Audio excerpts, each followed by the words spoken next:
नमस्कार मित्रांनो, मी मिलिंद जाधव TV10. मित्रांनो, तुम्हाला माहीतच आहे की आपण 1 तारखेपासून पॉडकास्ट यासाठी हा सगळा सेटअप आणि हा घाट घातलेला आहे, जेणेकरून जे इच्छुक उमेदवार आहेत किंवा जे आता सगळ्या परीक्षा पास होऊन उमेदवारी त्यांना पूर्ण मिळालेली आहे, विशेष करून AB फॉर्म ज्यांना मिळालेले आहेत. AB फॉर्म हा फार शब्द महत्त्वाचा झालेला आहे आपल्याला या इलेक्शनमध्ये. तर त्यांचं काय म्हणणं आहे, त्यांचं काय प्लॅन आहे आणि एवढं सगळं ते रडतायत, भांडतायत, झगडतायत, म्हणजे नगरसेवक होण्यासाठी, सेवा करण्यासाठी ते आहे. तर त्यांचा काय प्लॅन आहे, महानगरपालिकेमध्ये जाऊन ते नागरिकांची सेवा कशी करणार आहे, हा त्यामागचा त्यांचा मुद्दा आम्ही तुमच्यापर्यंत पोहोचवणार आहे. तर मित्रांनो, आज कुठलाही उमेदवार नाही आहे. आज अशी एक व्यक्ती आहे की ज्या व्यक्तीचा महानगरपालिकेशी नुसता नाही तर पुण्यातल्या सर्व नागरिकांच्या जीवाशी संबंध येतो. त्यांच्या संस्थेचं नाव आहे रुग्ण हक्क परिषद.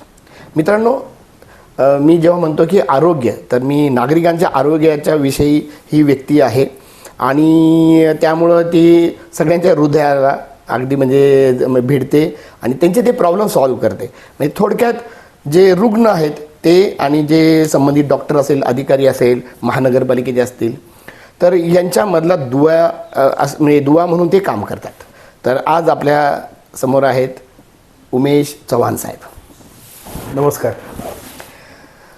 सर्वप्रथम सर, धन्यवाद. फार शॉर्ट टर्ममध्ये तुम्ही TV10च्या स्टुडिओमध्ये आलेले आहात आणि आम्ही तुम्हाला बोलवायचं प्रयोजन 2 कारणं आहेत. एक म्हणजे तुमचा विषय येतो नागरिकांच्या आरोग्याशी आणि दुसरं म्हणजे तुमचे परखड मतं, म्हणजे तुमच्या नावावर आम्ही बऱ्याच जणांच्या पावत्या फाडणार आहे सर आज. हां, तर प्रश्न असा आहे की पहिल्या ह्याच्यावर येऊ आपण की रुग्ण हक्क परिषद. आणि मित्रांनो, तुम्हाला सांगायचं आहे की सरांची आपल्या चॅनलवर छानपैकी अगदी मोठी इंटरव्ह्यू झालेली आहे त्याच्यामध्ये. त्यामुळं मी ह्यांना त्यांच्याबद्दल किंवा त्यांच्या जे काही संस्था आहे त्याच्याबद्दल काही प्रश्न विचारणार नाही. आपल्याला ते माहीतच आहे, नागरिकांना ते माहीतच आहे. विषय हा आहे की PMC इलेक्शन 2026. तर TV10नं त्याला नाव दिलं आहे एक सर्कसच ही चांगलं नाव दिलंय. तर तुमचं काय मत आहे? पहिली गोष्ट म्हणजे एक तर महानगरपालिकेच्या निवडणुका 8 वर्षांनी होत आहेत आणि त्या इतक्या शॉर्ट पिरियडमध्ये होत आहेत. खरं तर लोकांमध्ये, कार्यकर्त्यांमध्ये, राज्यकर्त्यांमध्ये, विरोधी पक्षांमध्ये याच्याबद्दलचं खूप कुतूहल होतं आणि 8 वर्ष ह्या लांबल्यामुळे बरेच प्रकल्प रखडलेले आहेत. थेट नागरिकांचा आणि अधिकाऱ्यांचा संपर्क फार कमी येतो. त्यांच्यासाठीचं समन्वय साधणारं माध्यम म्हणजे नगरसेवक पद आहे. बरोबर आहे. आणि नगरसेवकाच्या माध्यमातूनच मग जे काही प्रश्न आहेत ते पालिकेपर्यंत पोहोचतात. मग त्यावर ठराव मांडले जातात आणि हे संमत झाल्यानंतर निधी येतो आणि विकास कामं मार्गी लागतात. पण मधल्या काळामध्ये मात्र या 3 वर्षामध्ये नागरिकांचा थेट संपर्क अधिकाऱ्यांशी आला नाही. आणि मग ही ज्या प्रकारचे सगळे दुःख आहेत, वेदना आहेत, उदाहरणार्थ पुरात अडकल्यानंतर, पुराचं पाणी घरात आल्यानंतर, मग त्यावेळी अधिकारी प्रत्यक्षात जात नाहीत. त्या वॉर्डमध्ये, गल्लीमध्ये, परिसरामध्ये राहणारा जो कार्यकर्ता आहे तो कार्यकर्ता महानगरपालिकेतले हे प्रश्न सोडवत असतो. मात्र या 3 वर्षामध्ये नगरसेवक पद नव्हतं तरी सुद्धा जे काही काम करत होते, म्हणजे माजी नगरसेवक, भावी नगरसेवक, या सगळ्यांना या निवडणुकीमध्ये आता काय त्यांचं नशीब काय उजळणार आहे ते बघणं सर्वांसाठीच कुतूहल ठरणार आहे आणि त्यांना शुभेच्छा आपण दिल्या पाहिजेत. अगदी बरोबर बोलात की म्हणजे पहिली जी 2017च्या इलेक्शननंतर साधारणतः 8-9 वर्ष झालेलं आहे. त्यामुळे इच्छुक लोकसुद्धा खूप वाढलेले आहेत.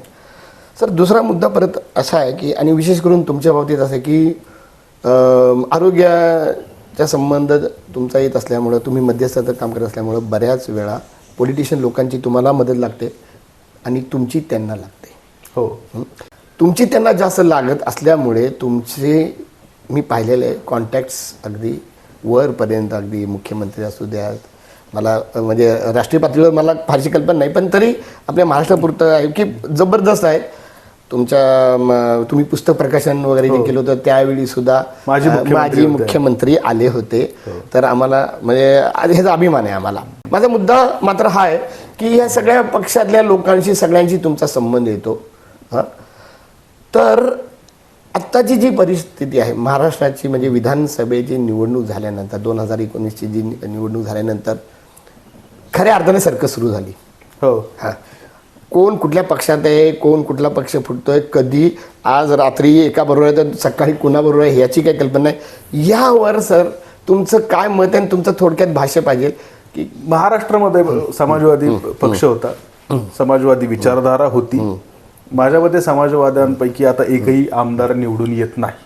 समाजवादी विचारधारेचे एकही आमदार आता विधानसभेमध्ये नाही येत. प्रेम जोशी, गप्र प्रधान, भाई वैद्य, अच्छा बर, नाग गोरे, बर बर, वा वा, मधु दंडवते, अच्छा, ही जी माणसं होती त्यांच्या वारस म्हणून कोणीही राजकारणामध्ये सक्रिय नाही किंवा ते नामशेष झालेले आहेत. व्याख्यानांपुरते आता समाजवादी उरलेत. बर, जनता दलाच्या बाबतीत एक मत सांगता येईल की जनता दलामध्ये संभाजीराव काकडे, पुण्याच्या जवळ पुरंदर तालुक्यामध्ये दादा जाधवराव 6 वेळा निवडून आलेले आहेत, 6 वेळा आमदार आहेत. पण आता काय, आता जनता दलाचा एकही आमदार महाराष्ट्रात नाही. बर, एकेकाळी 90 आमदार ज्या जनता दलाचे निवडून यायचे. बर, एकेकाळी समाजवादी पक्षाचे साधारणतः टेंटेटिव्ह 72-77 ची गोष्ट आहे.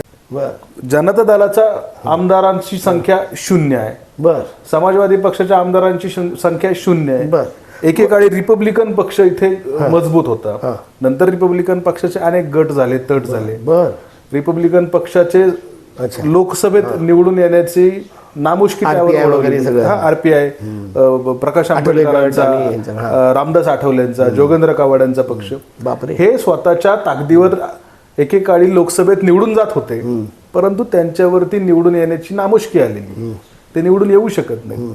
मग काळाच्या ओघात आणि या राजकारणाच्या आलेखामध्ये जे दिग्गज आणि मजबूत पक्ष होते ते सगळे संपून गेले. बर, म्हणजे त्या काळातले जे त्या काळातले विचारधारेवर आधारित, अच्छा, असं म्हणणं. राजकारण तर होतच, पण राजकारणाच्या मागे एक विचारधारा होती. आता तुम्हाला होती म्हणायचंय की आताची जी पक्षांना त्यांना एक विचारधारा नाही असं म्हणायचंय तुम्हाला?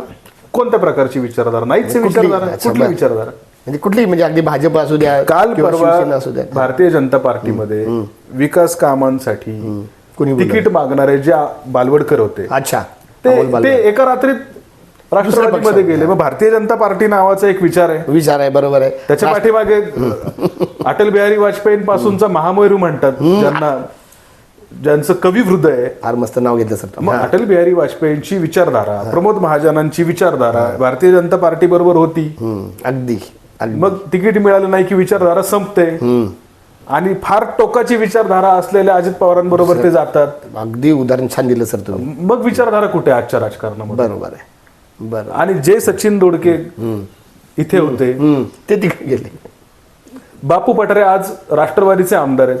त्यांचा मुलगा, त्यांचे चिरंजीव, त्यांची सुनबाई, त्यांची भाचेसून हे राष्ट्रवादी काँग्रेस या परिवाराबरोबर राहून आता ते, आणि निवडणुकीमध्ये त्यांना ज्यावेळी कळतं की आपल्याला भवितव्य उरत नाहीये किंवा जरी आपण निवडून आलो, म्हणजे बापू पठारेंना असं व्यक्तिशः वाटत असावं की आपण आमदार म्हणून निवडून आलेलो असलो तरी आपण आजी आमदारांच्या पेक्षा माजी आमदारांचीच किंमत आपल्याला मिळते आणि माजी आमदारांना त्या भागामध्ये आजी आमदाराची किंमत मिळते. आणि म्हणून त्यांनीच, मला असं वाटतं, त्यांच्या मुलाला, सुनेला सांगितलं असावं की तुम्ही भारतीय जनता पार्टीत जा आणि तिकडून निवडून या. त्यामुळे ही जी 2026ची निवडणूक आहे, या निवडणुकीमध्ये विचारधारा वगैरे काही नाहीये. ज्याला त्याला निवडून यायचंय आणि निवडून येण्यासाठी जी कुठली शिडी सापडेल ती शिडी त्यांना घ्यायची, पकडायची. त्यासाठी त्यांना कुठल्याही प्रकारचे कष्ट नकोय, लिफ्ट नाही त्यांना वरती जायचे, आणि त्यासाठी हे एबी फॉर्म हवेत, तिकीटं हवी आहेत. आणि त्यामुळे त्यांनी सगळ्यांनी विचारधारेला आजच्या काळामध्ये तिलांजली दिलेली, विचारधारेला काडी लावलेली, असं मला वाटतं. बरं, तुम्ही तर अगदी फार सगळ्यांची पोलखोल करायला सुरुवात केलेली आहे. पण काही काही विषय तर फार जुने आणि अगदी अभ्यासू मला दिसत आहेत. तर सर तुम्हाला काय वाटतं, म्हणजे ह्या परिस्थितीला कोण सगळ्यात कारणीभूत आहे, ही अशी परिस्थिती यायला? हे बघा, इथली जी जनता आहे त्या जनतेवर संस्कार करण्याचं काम इथल्या माध्यमांचं आहे. अच्छा, बर बर. मीडिया, तुम्ही मीडिया म्हणताय. मीडियाचं आहे. बर. आजच्या मीडिया चौथा स्तंभ. चौथा स्तंभ आपण म्हणतो मीडियाचं आहे.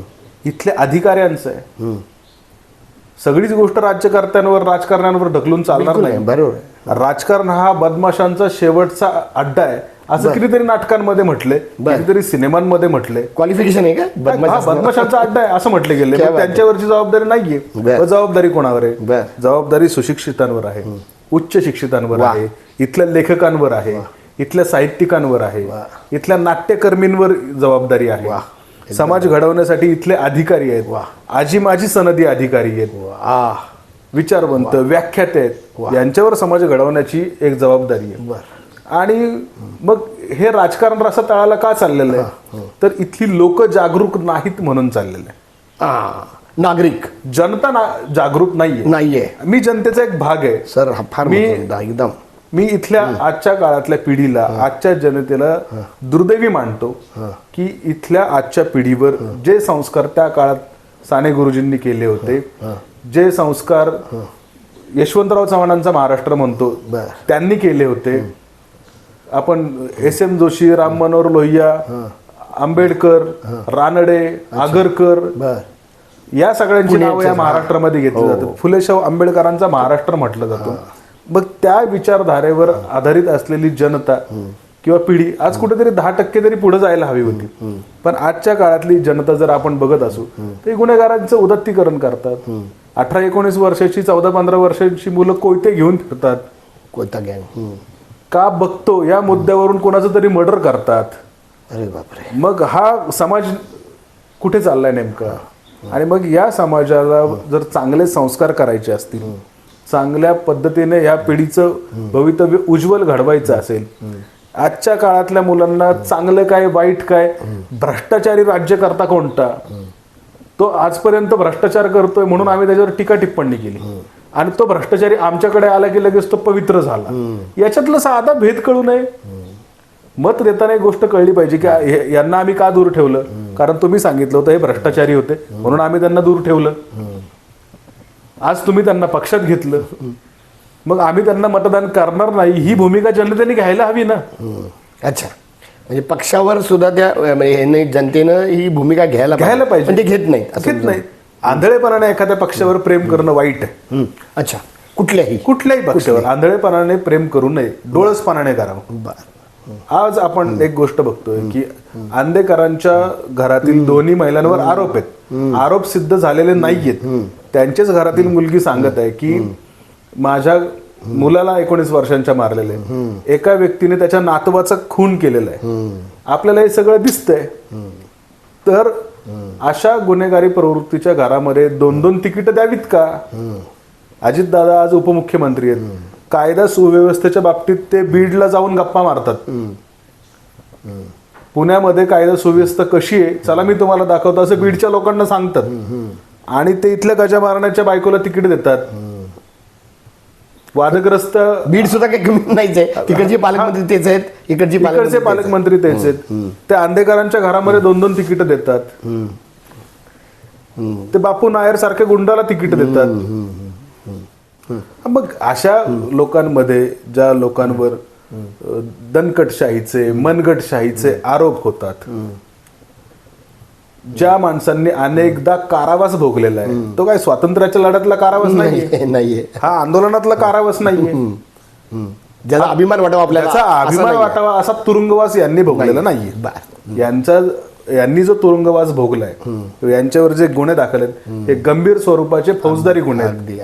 आणि गंभीर स्वरूपाचे फौजदारी गुन्हे ज्या गुन्हेगारांना गुंडच म्हटलं जातं, गुन्हेगार म्हटलं जातं, अशा गुन्हेगारांना बापू नायर पासून ते आंदेकरांच्या कुटुंबापर्यंत, गजा मारण्याच्या कुटुंबापर्यंत जर अजित पवार तिकीट वाटत असतील तर मग त्यांनी यशवंतराव चव्हाणांचा वारसा सांगण्याचं काही कारण नाही. काँग्रेसमध्ये महात्मा गांधींची अहिंसा आणि शांतता, या अहिंसेवर आणि शांततेवर काँग्रेसची विचारधारा आधारित आहे. त्याच्यामध्ये गुंडांना कसा काय प्रवेश दिला जातो? काँग्रेसच्या मतदारांनी स्वतः याचं आत्मपरीक्षण केलं पाहिजे. आणि मग काँग्रेस का राष्ट्रवादी काँग्रेस? पुण्याला शांतता हवी आहे, सुव्यवस्था हवी आहे का पुणेकरांचा जो प्रतिनिधी आहे तो महानगरपालिकेत जो आपण पाठवणार आहे तो आपण गुन्हेगारांना पाठवायचे का, गुंडांना पाठवायचं का, हे पुणेकरांनी एकदा लक्षात घेतलं पाहिजे. आपलं मत इथे शांतता सुव्यवस्था प्रस्थापित करणाऱ्याला दिलं जाईल. तरुणाई पुढे आदर्श एका तत्ववेत्याचा असला पाहिजे. अगदी तत्ववेत्ता नसेल, विद्वान नसेल, किमान सामाजिक राजकीय कार्यकर्त्याचा असला पाहिजे. शांत संयमी नेतृत्वाचा असलं पाहिजे की गुन्हेगारांचा असला पाहिजे. हे मतदारांनी ठरवायची गरज आहे. आणि मी म्हणून म्हणतो की मतदाराने शहाणं व्हायला पाहिजे. याच्या आधीचे जे काही निकाल लागलेत हे मतदारांच्या शहाणपणाचं लक्षण नाही, मतदारांच्या चांगुलपणाचं लक्षण नाही. मताचा अधिकार फुकट मिळालेला आहे. बाकी देशांमध्ये महिलांना मताचा अधिकार मिळावा म्हणून, अगदी अमेरिकेत सुद्धा महिलांना मताचा अधिकार नव्हता. महिलांनी रस्त्यावर येऊन, रस्त्यावर उतरून आम्हाला मत देण्याचा अधिकार द्या मिळावा अशी चळवळ उभी केल्यानंतर अमेरिकेसारख्या पुढारलेल्या देशामध्ये महिलांना मतदानाचा अधिकार मिळाला. इथल्या महिलेला, इथल्या गरीबाला, इथल्या झोपडीतल्या माणसाला आयता मिळालाय. कुठलाही संघर्ष न करता मत देण्याचा अधिकार मिळालाय. त्यामुळे त्यांना 5,000 10,000 एक साडी मध्ये ते मग तो मताचा अधिकार इतका बहुमोल आहे की आपण 11,000 करोड रुपयांच्या महानगरपालिकेमध्ये त्या 11,000 करोड रुपयांची विकास कामं घडवण्यासाठी की त्या 11,000 करोड रुपयांची विल्हेवाट लावण्यासाठी यांना पाठवतोय. हे इथल्या नागरिकांनी आणि मतदारांनी लक्षात घेतलं पाहिजे. आणि मतदार जर चुकीचे निर्णय घेणार असतील तर समाजाचं आणि राजकारणाचं वाटोळं होईल. मतदारांनी जर चांगले निर्णय घेतले तर मात्र इथली लोकशाही काही अंशी जिवंत राहील. आणि ते जिवंत राहणं फार गरजेचं आहे. वा मित्रांनो, श्री उमेश चव्हाण यांच्याबरोबरच्या ह्या गप्पा, हा पॉडकास्ट तुम्हाला कसा वाटला? जर तुम्हाला आवडला असेल तर खाली कॉमेंट बॉक्समध्ये नक्की व्यक्त व्हा व या पॉडकास्टचा पुढील सर्व भाग बघायला सुद्धा विसरू नका. धन्यवाद. If you like the video, do like, comment, share and subscribe.